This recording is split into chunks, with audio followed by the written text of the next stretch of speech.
ஆமா கோமதி, ராமு, எந்த ராமுக்காக நீ இவ்வளவு நாள் வாய்ப்பு கண்ணீர் சென்றிருந்தாயோ அந்த ராமு வந்திருக்கான். பார் கோமதி, என் மாணவன் ராமு. சாரி, என் முதலாளி ராமு. ராமு என் முதலாளி. கோமதி, ராமு இப்போது பெரிய லட்சாதிபதி. நீ ஒரு பெரிய லட்சாதிபதியை மறந்து கொள்ள போகிறாய். அப்படியெல்லாம் சொல்லாதீங்க சார். நான் என்னைக்கு உங்க மாணவர் ராமுதான் சார். தவறு ராமு, தவறு. நீ இப்போது மாணவ பருவத்தை கடந்து விட்டாய்.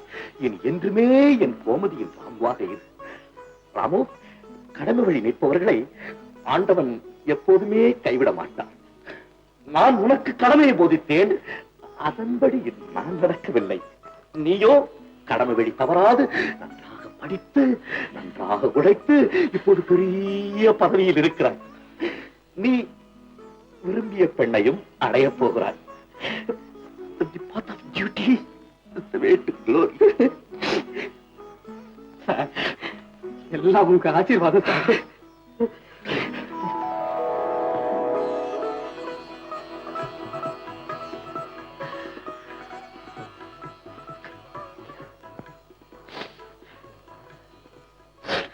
வெகு நாட்களுக்கு பிறகு சந்தித்திருக்கிறீர்கள். பேச வேண்டியது எவ்வளவோ இருக்கும். பேசுகிறேன்.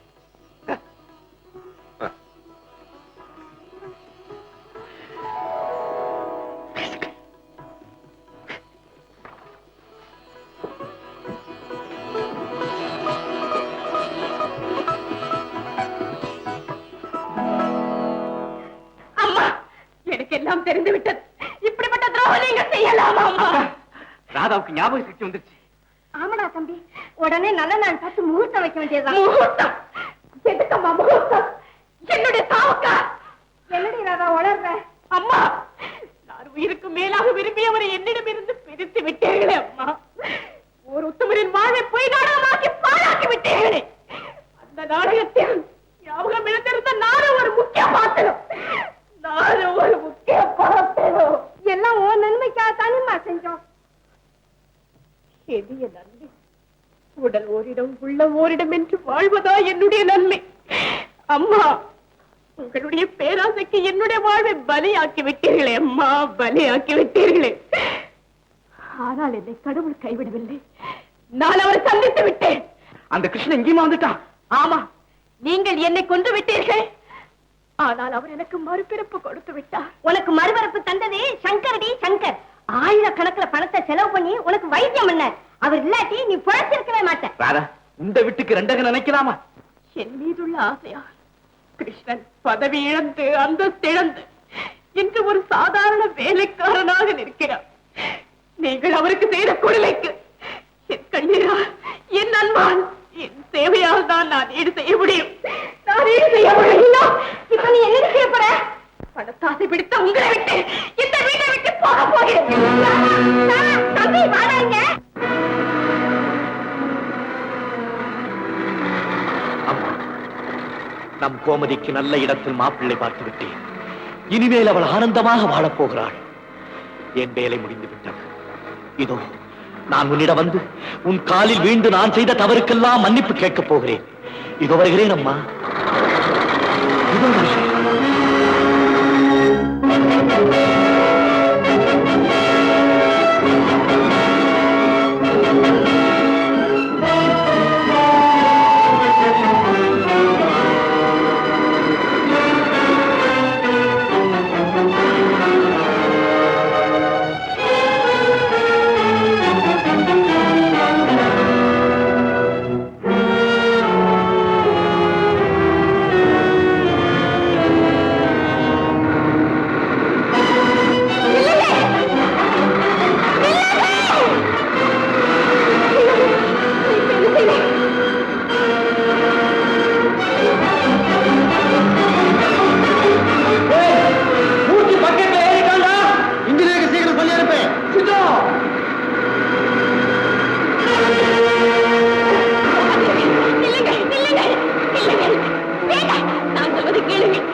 கிரகங்கள் ஒன்றுபட்ட பின் ஒன்று நடப்பது இன்னொன்றுக்கு புரியாமலா போய்விடும்.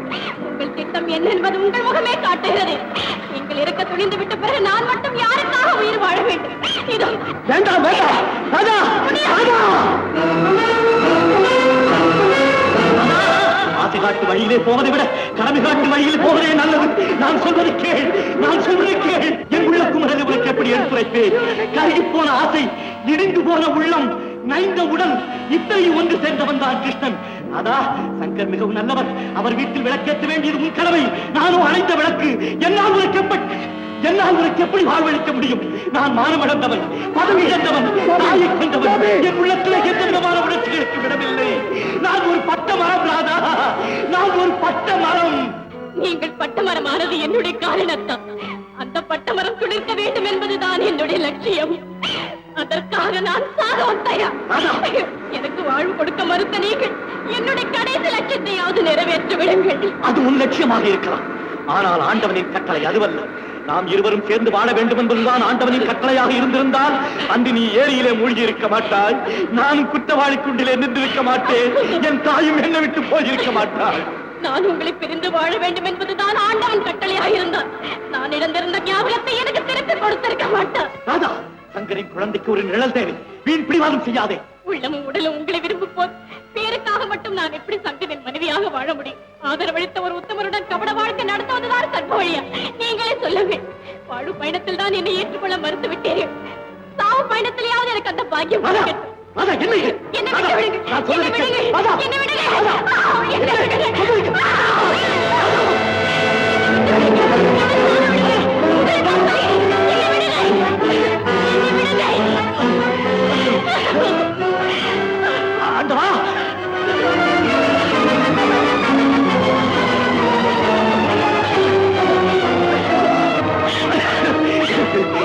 நான் சாக வேண்டியவள், நீ வாழ வேண்டியவள் ராதா, நீ வாழ வேண்டியவள். உங்களை கடைசி முறையாக கெஞ்சி கேட்டுக் கொள்கிறேன். தயவு செய்து இப்போதாவது உங்கள் மனதை மாற்றிக் கொள்ளுங்கள். வாழ்ந்தால் இருவரும் சேர்ந்து வாழ்வோம், இல்லாவிட்டால் இருவரும் சேர்ந்தே வாழ்வோம். மிஸ்டர் கிருஷ்ணன், உண்மை காதலின் முடிவு மரணம் தான் என்பது உங்கள் விஷயத்திலாவது பொய்யாகட்டும். நான் வீட்டுக்கு போன பிறகுதான் எனக்கு எல்லாம் உண்மையும் தெரிய வந்தது. எனக்காக, என் குழந்தைக்காக நீங்கள் வாழத்தான் வேண்டும். வருங்கால மாணவ சமூகத்துக்காக நீங்கள் வாழத்தான் வேண்டும். ஆமாம், நீங்கள் வாழத்தான் வேண்டும். பாருங்கள் பாருங்கள்.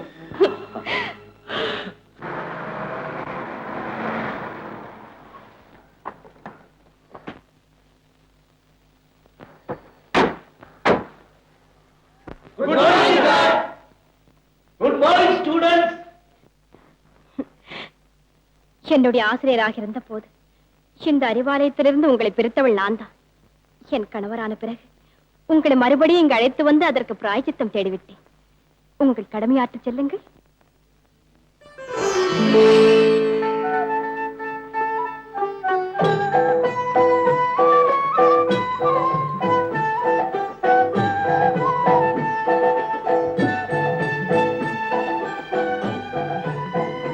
அருமை மாணவர்களே, இந்தியாவின் எதிர்கால சிற்பிகளே, இந்த நாட்டின் மூத்த செல்வர் மறைந்து விட்டார்.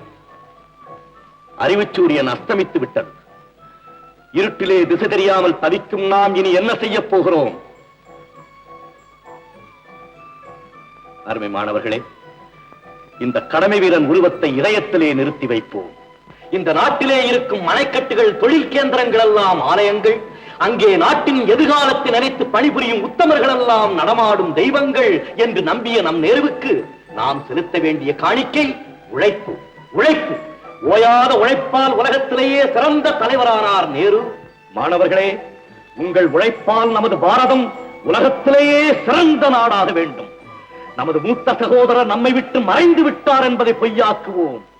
அவர் நம் இதயத்திலே உறைந்து விட்டார் என்பதை மெய்யாக்குவோம். மனிதகுல மாணிக்கமாம் நேருவின் கட்டளையே ஆண்டவன் கட்டளை என நினைத்து பணிபுரிவோம். ஜெய் ஹிந்த்.